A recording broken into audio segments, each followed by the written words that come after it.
David was on the East Coast covering an NBA meeting about the Kings when we ended up diverting him to the hunt for the bombing suspects.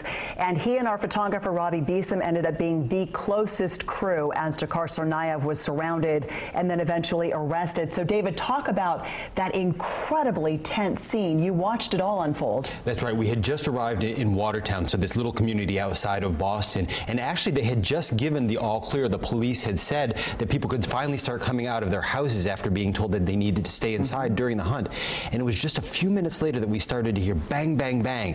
And we could hear the direction that it was coming from. So we hopped in our news vehicle. We took along the mobile unit, the backpack unit that we were broadcasting with, and we drove right up onto the scene where we saw it. We arrived there before the SWAT officers and the other police officers could get to where they were running to this backyard and the boat where Tsarnaev was hiding. You actually had a visual on the backyard of this home. Why don't we just go ahead and roll some of this video so you can hear exactly how intense it got.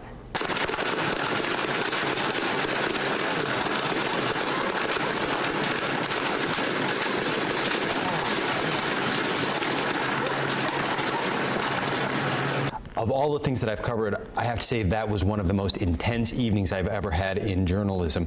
Just being there as it happened and realizing all of a sudden that the entire nation and much of the world was watching what was going on in this one tiny backyard outside of Boston. We should mention that the reason that they found him is because they had given the all clear. The man had gone outside, saw something weird in his backyard, looked in his boat, and there was a suspect, and so that's what led to all this.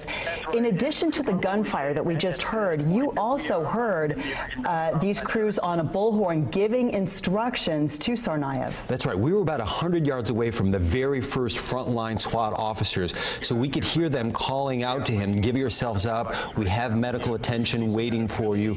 We're ready to help you at any moment." But this went on for hours and hours, and then it started to get dark, and the situation seemed very, very tense at that time, and we weren't sure how it was going to turn out. David, I've actually never asked you this, but did you realize at the time that your pictures and your reporting was the way the entire nation, and in fact parts of the world, were watching this unfold? Our affiliates, networks, cable networks were picking up your feed. And I have to say, it was a lot of luck went into being there at the right place at the right time. Most of the other crews that had arrived had come with big satellite and microwave trucks to report on. We had just one of those small backpack units that we were there covering the NBA in New York with. So we were able to get in much more quickly, even before the SWAT officers. And so it was just that quickness and that luck that allowed us to be so close. And it's just one of the reasons why the SWAT officers decided to just let us stay there and continue our reporting while they kept all of the other members of the media much further away. One of the things that I remember so clearly was the demeanor of the officers that changed in a heartbeat when that arrest was made. And you knew right away that the suspect was in custody because there was a sense of relief. Yeah, you could see they had been hiding behind trees. They had been in a defensive posture for hours and hours. It must have been exhausting. And then word came and they started walking away. And that was our first sign. And I remember I ran up to one of the officers and I said, "Is it over? Is it over?" And he said, "No, it's not over." And I said, "Is the suspect neutralized?" And he said, "Yes, he's been neutralized." And that's when we know that it was safe. Speaking their language, he was able to give you the confirmation. Exactly. And then the response from neighbors, people had been so afraid with these suspects on the run, a sense of relief from them too. The entire community had been cooped up inside for days.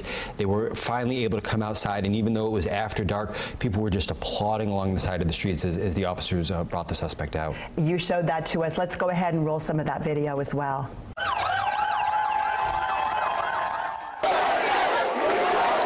So again, the sense of relief on the streets was absolutely palpable. Now you fast forward 2 years later, just about 2 years later, we have a verdict. The guilty verdict, I think, surprised no one since his own attorneys admitted that he was guilty. But now we're looking ahead to the penalty phase, and the timing is interesting. Yeah, because it's going to come right near the 2-year anniversary of the bombing itself. So the jury itself will be faced with this very emotional decision at the time. But the community of Boston, Massachusetts being a very liberal state, I imagine will also have its own debate about whether or not death is the appropriate punishment in this case. We're seeing that already, and in fact, this year's Boston Marathon may be happening right in the middle of the penalty phase. Exactly. We'll see. David, thank you. You're welcome.